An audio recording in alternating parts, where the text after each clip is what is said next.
So I know I've already interviewed you for my podcast, and now I'm excited to get to ask a whole new slew of questions. But just for the people who maybe haven't listened to our podcast before, I was wondering if you could talk about what inspired you to write this particular book and what it's really about for those who don't know. Well, I really had three inspiration points. So Sex and Vanity is the start of a new trilogy, which I'm calling the Cities Trilogy. They're inspired by great cities that I love. So inspiration point was New York, first of all. Inspiration point number two was East Hampton, where I've spent a lot of time. And inspiration number three was the island of Capri. So, it's these places that really sort of draw me to being inspired and to wanting to tell stories. And I've always loved A Room with a View. Don't know how many of you have read the book or seen the movie, but I discovered the book as a 15-year-old, back in the mid-'80s. And then I saw the movie, and it really basically made me fall in love with Italy and made me want to go there. And so based on reading that book, I nagged my parents till they took me to Italy a couple of years later. And it's begun, a 30-year love affair with Italy and with Capri in particular.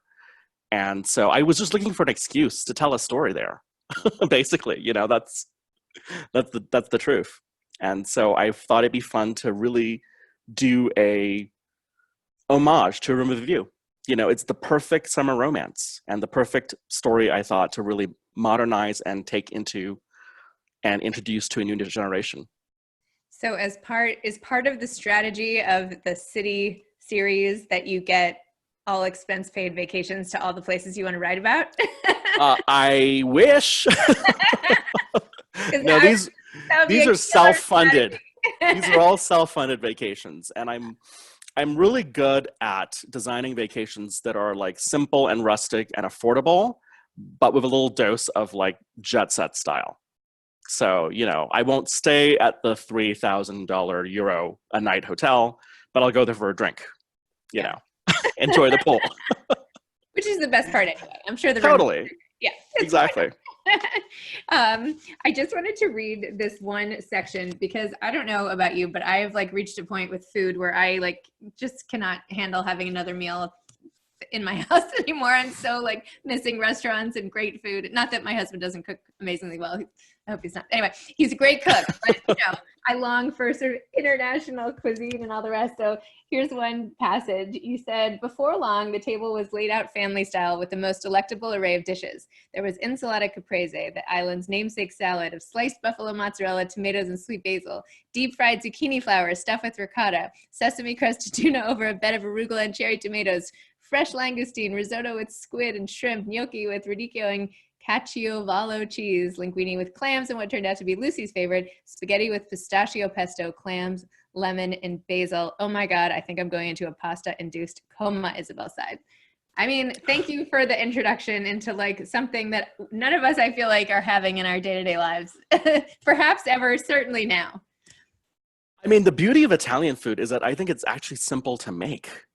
It's not like Chinese food where you need to order 20 special ingredients from different markets and then you cook for 8 hours to make one dish.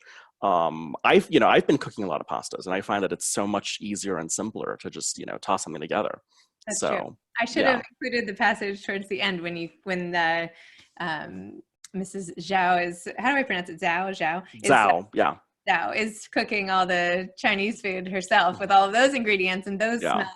So this is such a sort of sensual book in every way, from the food to the sights and the sounds. And I don't know, I feel like passages like this just get us off on the right foot for how delicious it is in every way. Well, it's always my goal in all my books is to make people hungry, Yeah. And I think I was inspired by Enid Blyton. Do you know Enid Blyton, the British children's book writer? She wrote all these kids' books, there were fairy tales, but there was always amazing food scenes with food. Like what the kids were eating at tea parties or, what they would eat when they went to the royal palace and things like that. So I think I was really inspired by that in all my books to really put lots of food in. Wow. I was super interested in the discussions about how Lucy had never really liked an Asian man before, even though she was half Asian herself. And you have all these references throughout the book about how she wasn't, that had been something that she hadn't really considered before as she was attracted to all these waspy type guys. And you have references into how her mother was not a typical Asian mother, and weren't they lucky? And there are just all these things about how she had sort of turned against that side of herself and then finally kind of embraces it. Can you talk a little bit about that decision to include in your book? I mean, I constructed Lucy. You know, she is Hapa. She's biracial. She's got a Chinese American mother and a very blue-blooded WASP father. And I did that on purpose because I felt it was an interesting fusion of cultures, number one, for her to be part of. You know, she's torn between East and West. She's torn between middle-class Chinese family and a supremely elite East Coast family. And I wanted all those things to really be part of the complication of her life. And it's a complication I really actually see in a lot of close friends, in a lot of relatives, cousins who are biracial. They all have to contend with different challenges. And some of them do it beautifully. Some of them, you know, have amazing, smooth, amazing transitions into adulthood. For Lucy, it's a bit bumpier because she's getting so many mixed messages from her two families and from the culture at large, the culture that she's part of.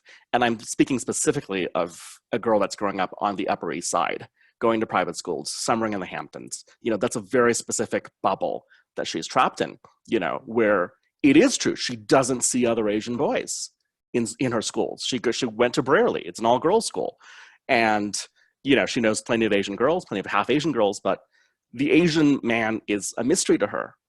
And yet she's instantly attracted to him, of course, but she's trying to negate it throughout much of the first part of the book. I hope I'm not giving too much away. If I am, oh well. But, you know, that's really part of, you know, her internal struggle. And I wanted to really give voice to that because I think it's a good way to just explore these really meaningful issues of race and identity and what it's like to adapt to life in America.